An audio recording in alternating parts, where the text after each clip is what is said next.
प्रिय मित्र, जय मसीह की आशा करता हूँ कि आप स्वस्थ हैं और मस्त हैं और प्रभु के कार्य में व्यस्त हैं। आज का पवित्र वचन पवित्र शास्त्र बाइबल की उत्पत्ति की किताब और उसके 20वें अध्याय के 4 पद से लिया गया है। और मैं आशा करता हूँ कि आप स्वस्थ हैं और आप प्रभु की महिमा कर रहे हैं और आप इस वचन को सुनने के लिए तैयार हैं और इस वीडियो को आप अंत तक देखेंगे। तो प्रियो, यहाँ पर हम अब्राहम की कहानी और अबीमेलेक की कहानी को देखते हैं कि अबीमेलेक को परमेश्वर ने डांटा है, परमेश्वर ने उसकी ताड़ना की है और उसे कहा है कि अगर तूने सारा को छुआ क्योंकि वो सुहागिन है तो मर जाएगा। तो हम 4 पद में चलते हैं और 4 पद हमें इस प्रकार से बताता है कि अबीमेलेक कहता है, परंतु अबीमेलेक उसके पास ना गया था। वचन बता रहा कि वो उसके पास गया ही नहीं था, उससे पहले ही परमेश्वर ने उसे स्वप्न में आकर डांट दिया था, उसे रोक दिया था। अब्राहम की पत्नी को पवित्र पाक रहने के लिए छोड़ दिया था कि परमेश्वर ने अपने ही अब्राहम की और उसकी पत्नी की मदद की थी। मैं ऐसा कहना चाहता हूँ कि परंतु अबीमेलेक उसके पास गया ही नहीं था, इसलिए उसने कहा, हे प्रभु, क्या तू निर्दोष जाति को भी घात करेगा? देखिए, मैं ऐसा समझता हूँ कि अब्राहम से भी ज़्यादा धर्मी मुझे अबीमेलेक लग रहा है। वो ये कह रहा है, वो प्रार्थना कर रहा है किससे? परमेश्वर से। वो अन्य जाति है प्रियो, चुना हुआ व्यक्ति नहीं है, वो राजा है और राजा ने कोई गलती नहीं की थी। मैं ऐसा कह सकता हूँ क्योंकि अब्राहम ने खुद अपनी बहन सारा को बहन कहा था और उसके लोगों ने उसको सौंप दिया था, उसने बुलवाया था, तो उसकी कोई गलती नहीं थी। इसलिए वो कह रहा है कि उसने कहा, हे प्रभु, क्या तू निर्दोष जाति को भी घात करेगा? ये एक प्रार्थना है, एक नम्र निवेदन है और परमेश्वर, सच्चे जीवित परमेश्वर के सामने एक बड़ी जान को बचाने के लिए एक पुकार भी है। और ये पुकार क्या कह रही है? क्या तू निर्दोष जाति को घात करेगा? निर्दोष जाति को भी घात करेगा? क्या उसी ने स्वयं मुझसे नहीं कहा? ऐसा लिखा है, वह मेरी बहन है। वो खुद अबीमेलेक कह रहा है इस बात को कि अब्राहम ने ऐसा कहा है। क्या उसने खुद मुझसे नहीं कहा कि मेरी बहन है? और उसकी बहन को रानी के रूप में ले जाना कोई पाप नहीं है हमारी नज़र में। तो ये सच है और समाज भी जानता है कि अगर किसी के साथ रिश्ता करते, कंवारी के साथ रिश्ता करने में कोई बुराई नहीं है, अगर उसके परिवार और उसके लोग एग्री होते हैं तो यहाँ पर लिखा है कि क्या उसने खुद नहीं कहा, स्वयं ने कहा ये मेरी बहन है, और उस स्त्री ने भी आप कहा ये मेरा भाई है। देखिए, सारा और अब्राहम की अंडरस्टैंडिंग क्या है? उसने भी कहा, क्योंकि अब्राहम ने कहा था, उससे रिक्वेस्ट की थी कि जहां जहां मैं जाऊंगा, अगर मेरे साथ ये दिक्कत आई है, मुझे डर लगा, तो तू मेरे विषय में कहना ये मेरा भाई है और मैं तेरे विषय कहूंगा कि तू मेरी बहन है। और यहाँ अबीमेलेक यही बात कहकर उन्हें कह रहा है, परमेश्वर को कह रहा है कि परमेश्वर मुझे बचा, मैं निर्दोष हूं।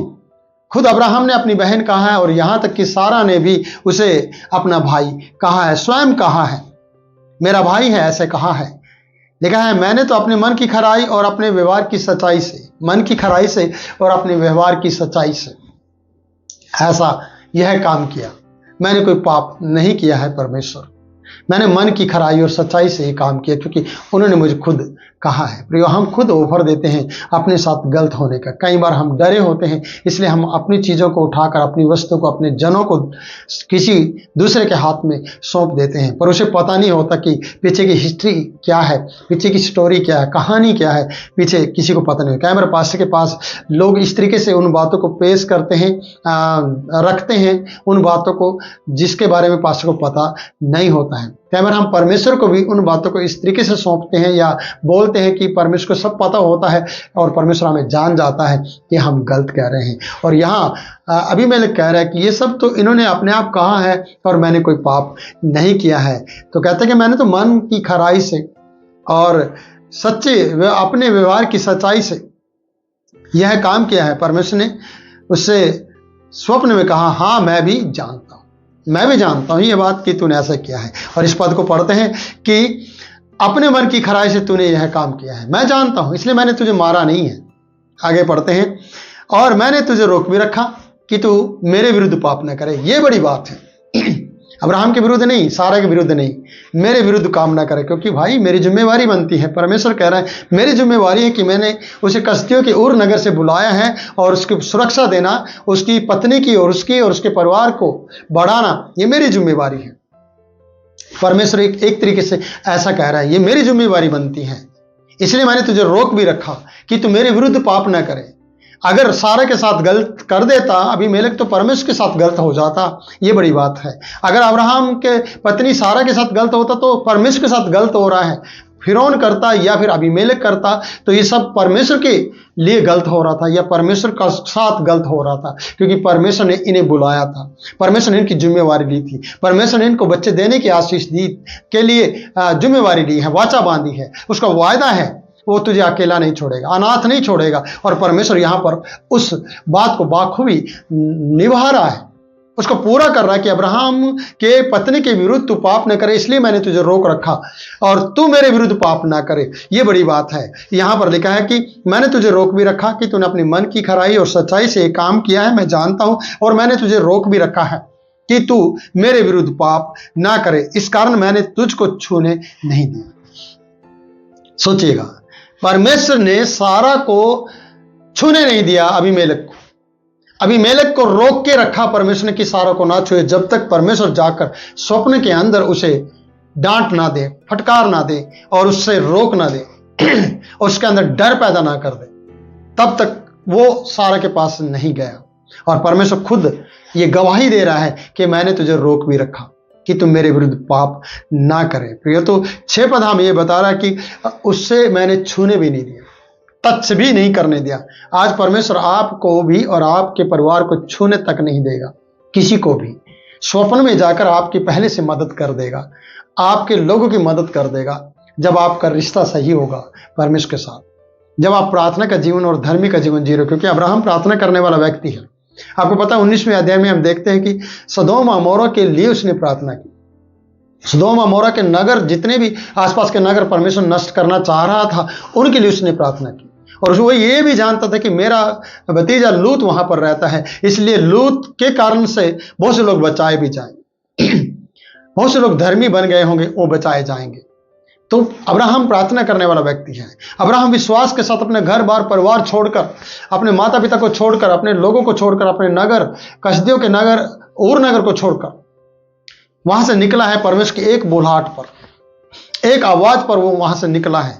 जब वो एक आवाज पर वहां से निकला तो परमेश्वर अपनी जिम्मेवारी को निभा रहा है उसके लिए और हमेशा तैयार रहता है। पिछले अध्याय में हम देखते हैं कि अब्राहम को परमेश्वर इस तरीके से अपने आप से कहता है, परमेश्वर कहता है कि मैं अब्राहम से कुछ भी नहीं छुपाऊंगा, क्योंकि उससे एक बड़ी जाति उपजेगी, एक बड़ी जाति उससे उत्पन्न होगी, इसलिए मैं उससे कोई भी छुपाकर काम नहीं करूंगा। तो आज अब्राहम डरा हुआ है। अब्राहम ने ये सोच लिया है कि अरे कहीं मुझे मौत ना आ जाए, मुझे कोई मार ना दे पत्नी के कारण से, इसलिए मुझे बहन कहना है और बाकी काम परमेश्वर करेगा। और बाकी काम क्या? सारा काम परमेश्वर ने किया है। अब्राहम को अबीमेलेक सजा दे सकता था कि तूने ऐसा क्यों किया, लेकिन अब वो सजा तो दूर की बात है। अब वो इतना डर गया कि अरे तो मुझे बिना युद्ध लड़े ही मरना होगा, शत्रु के हाथ से नहीं, परमेश्वर के हाथ से मरना होगा। एक सारा के कारण से जो गलती ना की, गलती भी नहीं की, बिना गलती के मरना होगा। और परमेश्वर ने ये गलती ना कर दे, इसलिए सारा को छूने तक नहीं दिया और उसे रोक के रखा। इसलिए 6ठा पद बता रहा कि उसे रोक दिया और उसे छूने नहीं दिया, क्योंकि अगर वो उसे छू लेता, अगर वो उसके साथ गलत कर देता तो याद रखना परमेश्वर के लिए गलत हो जाता। अबीमेलेक परमेश्वर की नजर में या परमेश्वर के साथ गलत कर बैठता, क्योंकि परमेश्वर ने इन्हें अपना माना था। इनकी सारा और अब्राहम की जिम्मेवारी परमेश्वर ने ली थी। प्रियो, क्या आज आपकी सारी जिम्मेवारी परमेश्वर के पुत्र यीशु मसीह ने नहीं ली है? आपकी और मेरी जिम्मेवारी पर प्रभु यीशु मसीह ने ली है, पवित्र आत्मा ने ली है। हमें अनाथ नहीं छोड़ा यीशु मसीह ने भी। जब वो कालवी क्रूस पर मारा गया और तीसरे दिन मुर्दों में से जिंदा हो गया, तब वो चला गया। उसने कहा मैं तुम्हें अनाथ नहीं छोड़ूंगा। उसने कहा मैं तुम्हारे लिए सहायक भेजूंगा, जो पिता का आत्मा होगा, यानी पवित्र आत्मा होगा, जो तुम्हारा सहायक बनेगा, तुम्हारी मदद करेगा। आज इनका सहायक परमेश्वर खुद बना है और उसके सारा के साथ गलत ना हो, खुद उतर आया है जमीन पर और स्वप्न के अंदर, चाहे वो गहरी नींद में, उसे स्वप्न में दिखाई दे रहा है कि परमेश्वर कह रहा है टच भी नहीं करना, इसे छूना भी नहीं, मैं तुझे रोक रहा हूं। अगर तू छुआ तो मर जाएगा, क्योंकि इस कारण तू मर जाएगा, क्योंकि यह सुहागिन है। सुहागिन को छूना उसके लिए बड़ा खतरनाक काम हो जाता, पर परमेश्वर ने उसको भी बचा लिया और सारा को भी बचा लिया और अब्राहम की भी मदद कर दी। और अब्राहम को ये प्रकट कर दिया कि मैं तेरा सच्चा परमेश्वर हूँ, मैं तुझे अकेला नहीं छोड़ूंगा, मैं तेरे साथ रहूंगा प्रियो। तो यहाँ पर हम छठे पद को के साथ यहीं पर समाप्त करना चाहेंगे। आपसे मैं इतना कहना चाहूँगा कि आप भी चिंता ना करें किसी बात की। आपका परमेश्वर आपके उस कार्यों को जिसके लिए आप चिंता कर रहे हैं पहले से जाकर कर देगा। पर आपका कार्य क्या बनता है कि आप अपने सच्चे जीवित परमेश्वर को मनाओ और सच्चे जीवित परमेश्वर के साथ समय बिताओ और उससे बातचीत करो और उसको अपना पूरा समय दो, जिससे कि वो आपके काम को ईजिली तरीके से आसानी से कर दे, जो आपके लिए आसान हो जाएगा। जो आज आपको कठिन लग रहा है वो आसान करने में परमेश्वर आपकी मदद कर देगा और आपको सिर्फ सोचना और कहना होगा, सिर्फ परमेश्वर सारे काम को कर देगा। अब्राहम ने कुछ भी नहीं कहा यहाँ पर और सब काम परमेश्वर ने किया है। अब्राहम ने अपनी जान बचा ली थी पत्नी को देकर, पर उसकी पत्नी को परमेश्वर है ना सुरक्षित रख रहा है। क्यों? क्योंकि परमेश्वर परमेश्वर है। वही परमेश्वर आपका भी है, मेरा भी है। वही परमेश्वर आज जिंदा परमेश्वर है, जीवित परमेश्वर है, जो मुर्दों का परमेश्वर नहीं जिंदों का परमेश्वर है। वो परमेश्वर आपकी भलाई करेगा। तो प्रिय यहाँ पर हम समाप्त करते हैं, फिर मिलते हैं नई वीडियो में नए वचन के साथ। तब तक के लिए मैं इजाजत चाहता हूँ। जय यीशु।